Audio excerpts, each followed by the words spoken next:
Assalamualaikum warahmatullahi wabarakatuh. Salam sejahtera bagi kita semua. Sebelumnya, perkenalkan kami dari kelompok 5 dari kelas Statistika Komputasi Praktikum S3.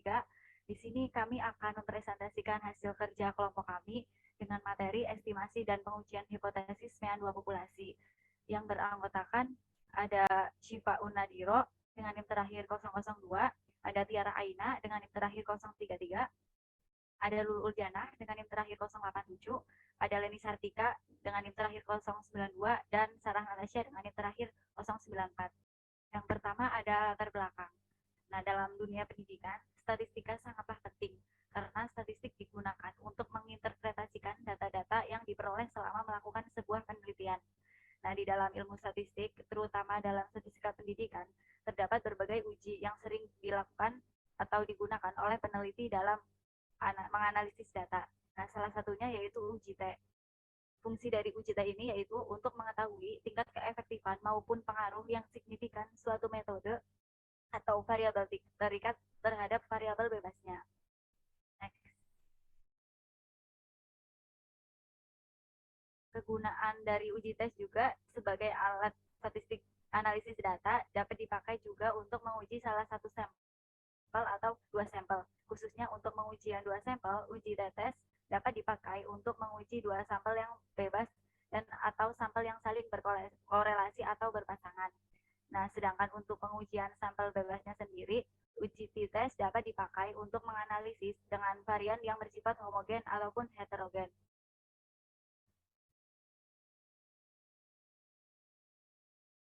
Di dalam era modern seperti sekarang ini, banyak sekali aplikasi-aplikasi yang digunakan untuk uji T2 populasi. Nah, salah satunya yaitu aplikasi R.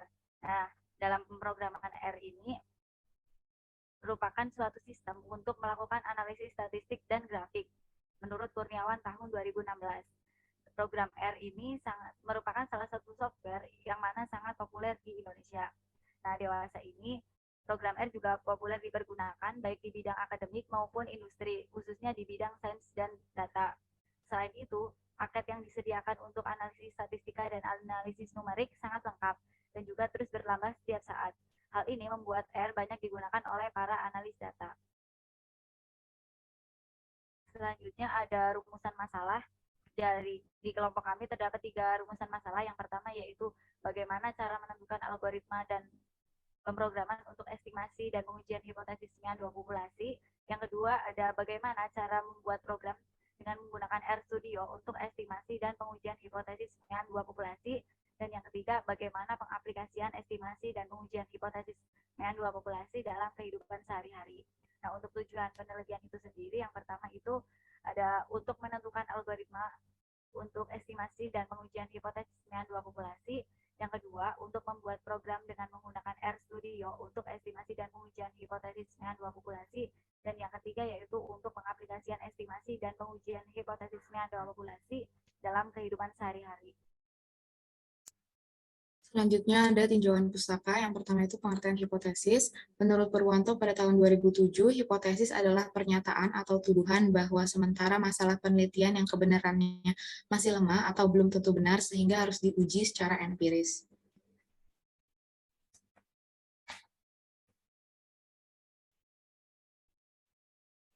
Pengertian pengujian hipotesis. Hipotesis penelitian sebelum diuji secara statistik harus terlebih dahulu ditulis dalam bahasa matematika yang disebut dengan hipotesis statistik menurut Ketut pada tahun 2002.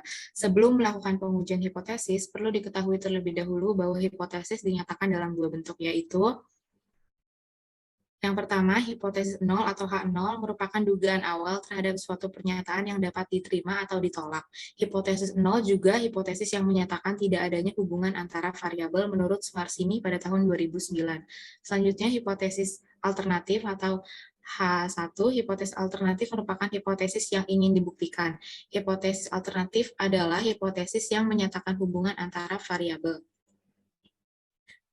Selanjutnya, langkah-langkah untuk menguji hipotesis. Yang pertama itu merumuskan hipotesis 0 dan hipotesis alternatif. Yang kedua, menghitung statistik uji yang sesuai.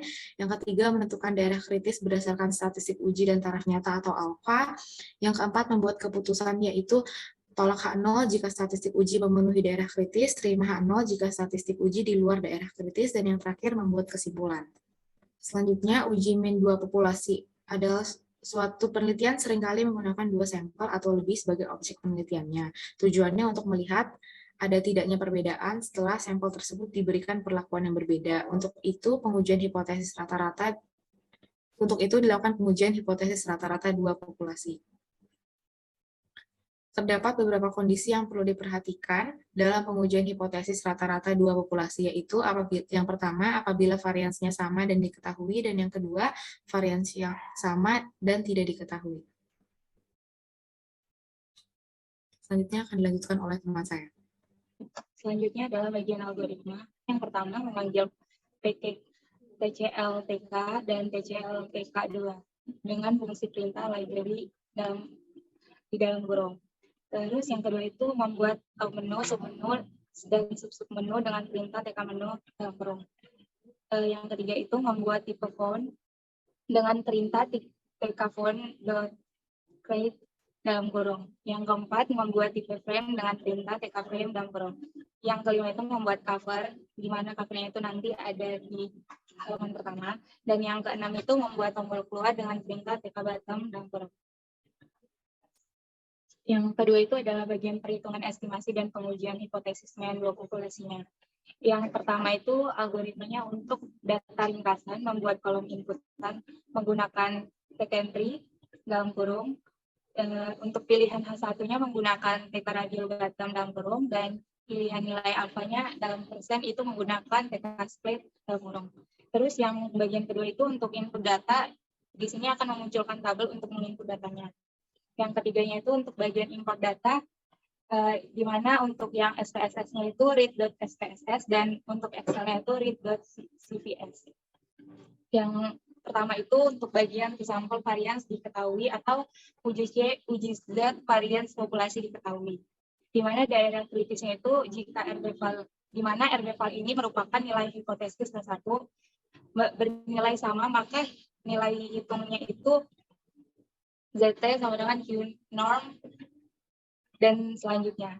Dan yang kedua itu jika RB-val-nya bernilai kurang atau bisa dibilang hipotesisnya itu bernilai kurang dari, maka nilai hitungnya itu sebagai berikut. Dan yang ketiga itu jika RB-val-nya bernilai lebih atau bisa dibilang hipotesisnya lebih dari, maka nilai hitungnya itu sebagai berikut. Selanjutnya itu ada bagian statistik uji, di mana nilai Z hitungnya itu sudah dijelaskan pada bagian sebelumnya di tinjauan pustaka, dan di programnya itu akan memunculkan nilai variabel Z. Yang kedua itu daerah kritis, di mana akan memunculkan nilai dari variabel ZT, di mana ZT-nya ini yang sudah kita hitung pada bagian daerah kritisnya. Yang ketiga itu p-value atau memunculkan nilai variabel PV. Di sini sudah dihitung juga pada daerah kritisnya. Selanjutnya itu program untuk sampel asumsi variansi berbeda atau uji variansi tidak sama. Yang pertama itu daerah kritisnya, di mana jika RB-val-nya bernilai sama atau bisa dibilang nilai H1-nya itu sama, maka nilai Z hitungnya itu sebagai berikut. Dan juga yang kedua itu jika RB-val bernilai kurang atau hipotesisnya itu bernilai kurang sebagai berikut. Dan jika RB-val-nya bernilai lebih dari, nilai hitungnya berarti sebagai berikut. Yang berikutnya itu ada statistik uji. Yang pertama statistik hitungnya, di mana akan memunculkan nilai dari variabel T. Nah, nilai dari statistik hitungnya ini bisa dilihat pada bagian tinjauan pustakanya di bagian T variansi tidak sama. Terus yang selanjutnya ada p-value daerah kritis, di mana akan memunculkan nilai variabel TT-nya. Terus p-value-nya akan memunculkan nilai variabel PP-nya yang sudah dihitung pada daerah kritisnya. Selanjutnya itu ada bagian program to sampel asumsi variansi sama atau uji T variansi sama. Di bagian daerah kritisnya itu ada RB-val-nya bernilai sama atau hipotesis H1-nya itu bernilai sama, maka nilai hitungnya itu sebagai berikut. Dan yang jika RB-val-nya bernilai kurang atau bisa dibilang H1-nya itu bernilai kurang dari, maka nilai hitungnya sebagai berikut. Dan jika RB-val-nya bernilai lebih dari, maka bisa dibilang H1-nya itu lebih dari. Selanjutnya ada bagian program unit testnya, di mana daerah kritisnya itu jika RB file-nya bernilai sama atau H1-nya sama, maka nilai hitungnya itu sebagai berikut. Dan jika RB file-nya itu bernilai kurang atau H1-nya kurang dari, maka nilai hitungnya itu sebagai berikut. Dan jika RB file-nya bernilai lebih atau H1-nya itu lebih dari, maka nilai hitungnya itu sebagai berikut. Selanjutnya ada studi kasus yang pertama, untuk sebuah penelitian terhadap pemberian dopamin sebagai obat penenang terhadap pasien yang mengalami depresi dilakukan untuk melihat apakah kerja dopamin benar-benar memberikan efek terapi yang baik bagi pasien, ditandai dengan denyut nadi yang meningkat. Diambil secara acak dari populasi berdistribusi normal sebanyak 10 orang yang dihitung denyut nadinya dalam 1 menit sebelum dan sesudah diberi dopamin. Berikut hasil datanya. Nah, diasumsikan data diambil dari populasi yang berdistribusi normal. Dengan taraf nyata 2%, ujilah apakah dopamin mampu memberikan efek terapi yang baik bagi pasien. Untuk hipotesis nolnya ada itu tidak terdapat perbedaan selisih rata-rata denyut nadi pasien sebelum dan setelah diberi dopamin. Untuk hipotesis alternatifnya itu selisih rata-rata denyut nadi pasien setelah dengan sebelum diberi dopamin bernilai positif. Untuk kriteria pengujiannya itu tolak 0 jika p-value kurang dari alfa atau 0,05. Di sini untuk output R-nya itu didapatkan p-value sebesar 0,7759. Karena p-value-nya itu lebih dari alfa, itu 0,05, maka keputusannya adalah gagal tolak H0. Kesimpulannya tidak terdapat perbedaan selisih rata-rata denyut nadi pasien sebelum dan setelah diberi dopamin. Jadi penggunaan dopamin belum mampu memberikan efek terapi yang baik bagi pasien. Nah, output dari R tadi sudah sesuai jika dibandingkan dengan software Minitab. Di sini p-value yang didapatkan itu 0,776. Sama keputusannya itu gagal tolak. Untuk studi kasus 2, yaitu seorang pelatih kebugaran ingin mengetahui kebugaran orang yang berolahraga 3 kali seminggu dalam setahun di gymnya. Diambil sampel acak 13 pria dan 10 wanita untuk diukur persentase lemak dalam tubuh mereka. Didapatkan hasil seperti berikut ini. Diasumsikan data diambil dari populasi berdistribusi normal. Gunakan taraf nyata 5% untuk menguji apakah rata-rata persentase lemak dalam tubuh pria lebih sedikit daripada rata-rata persentase lemak dalam tubuh wanita jika variansinya dianggap sama. Untuk hipotesis nolnya itu tidak terdapat perbedaan rata-rata persentase lemak dalam tubuh pria dan persentase lemak dalam tubuh wanita. Untuk H1-nya itu rata-rata persentase lemak dalam tubuh pria lebih sedikit dibanding persentase lemak dalam tubuh wanita. Untuk kriteria pengujiannya itu tolak H0 jika value kurang dari alfa itu 0,05. Nah, berdasarkan outputnya itu didapatkan p-value sebesar 0,0046 itu kurang dari alfanya. Maka keputusannya adalah tolak H0.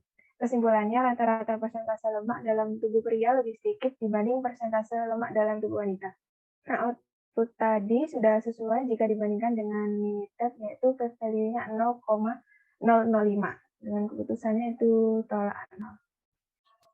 Selanjutnya untuk studi kasus ketiga, di sini sebuah penelitian ingin membandingkan jarak capaian bola golf dari produksi perusahaan Park dan RAP. Nah, diasumsikan jarak capaiannya ini berdistribusi normal. Dari 120 sampel bola golf produksi Park didapatkan rata-rata 235 meter, sedangkan dari 80 sampel produksi RAP didapatkan rata-rata 218 meter. Dengan simpangan baku dari bola produksi Park 15 meter dan bola RAP 20 meter. Dengan tingkat kesalahan atau alfa 1%, apakah bisa disimpulkan bahwa jarak capaian bola golf perusahaan Park lebih tinggi dibandingkan bola RAP? Nah, di sini kita mendefinisikan hipotesisnya. Hipotesis 0 yaitu tidak terdapat perbedaan rata-rata jarak antara kedua perusahaan, dan H1-nya rata-rata jarak capaian golf produksi Park lebih tinggi dibandingkan rata-rata capaian bola produksi RAP. Dengan kriteria pengujian tolak H0 jika p-value kurang dari alfa 5%. Nah, di sini untuk output-nya dari R didapatkan p-value-nya 0,000. Dan karena nilai p-value ini kurang dari alfa, maka keputusannya adalah tolak H0. Nah, di sini jika perhitungan manualnya diperoleh nilai Z-nya 6,4835. Nah, karena ini berada di luar daerah kritis, maka keputusannya tolak H0 juga. Jadi disimpulkan rata-rata jarak capaian bola golf produksi part lebih tinggi dibandingkan rata-rata jarak capaian bola produksi RAP. Dan output ini keduanya sudah sesuai. Selanjutnya, untuk studi kasus 4, di sini ada sebuah perusahaan A mengatakan bahwa kekuatan rentangan tali A melebihi rentangan tali B sebesar lebih dari 12 kilo. Untuk menguji pernyataan ini, 50 tali dari masing-masing jenis tersebut diuji di bawah kondisi yang sama. Hasil uji memperlihatkan tali A mempunyai kekuatan rentangan rata-rata 86,7 dengan simpangan baku 6,28 kilo, dan tali B rata-ratanya 77,8 kilo, simpangan baku 5,61 kilo. Nah, di sini kita akan menguji pernyataan perusahaan tersebut dengan menggunakan taraf nyata 5% jika asumsi variansinya tidak sama. Nah, untuk hipotesis nolnya terdapat perbedaan rata-rata rentangan tali A dan rentangan tali B tidak melebihi 12 kilo, dan hipotesis satunya rata-rata rentangan tali A melebihi rata-rata rentangan tali B lebih dari 12 kilo. Dengan kriteria pengujian tolak H0 jika p-value kurang dari alfa. Di sini berdasarkan output menggunakan program R, didapatkan nilai p-value-nya sebesar 0,9946. Karena p-value ini lebih dari alfa, maka keputusannya adalah gagal tolak H0 atau terima H1. Kesimpulannya, perbedaan rata-rata rentangan tali A dan rentangan tali B kurang dari 12 kilo. Jadi pernyataan perusahaan A belum bisa dibuktikan kebenarannya secara statistik. Nah, output dalam program R ini juga sudah sesuai jika dikerjakan melalui software Minitab. Selanjutnya, untuk kesimpulan dari penelitian ini, dalam pengujian hipotesis 2 min populasi, perlu diperhatikan langkah-langkah dan penentuan jenis uji yang tepat untuk karakteristik data yang berbeda. Selain itu, untuk keuntungan yang dapat diberikan dengan adanya program ini meliputi memberikan informasi kepada user mengenai estimasi dan pengujian hipotesis min 2 populasi, kedua, mempercepat proses pengimportan data melalui Excel maupun SPSS, dan tiga, mempermudah pengguna dalam melakukan analisis data. Untuk saran, penyusunan program memang membutuhkan pengetahuan dan ketelitian yang tinggi agar dapat menghindari kesalahan penulisan maupun fungsi perintah dan untuk menghindari error. Maka dari itu, penulis menyarankan untuk menggali informasi dari berbagai sumber maupun situs yang dapat meningkatkan pemahaman mengenai bahasa pemrograman. Salah satunya seperti website AirTags, yang akan sangat membantu dalam memecahkan berbagai masalah pemrograman. Sekian presentasi dari kelompok kami. Mohon maaf jika terdapat salah. Wassalamualaikum warahmatullahi wabarakatuh.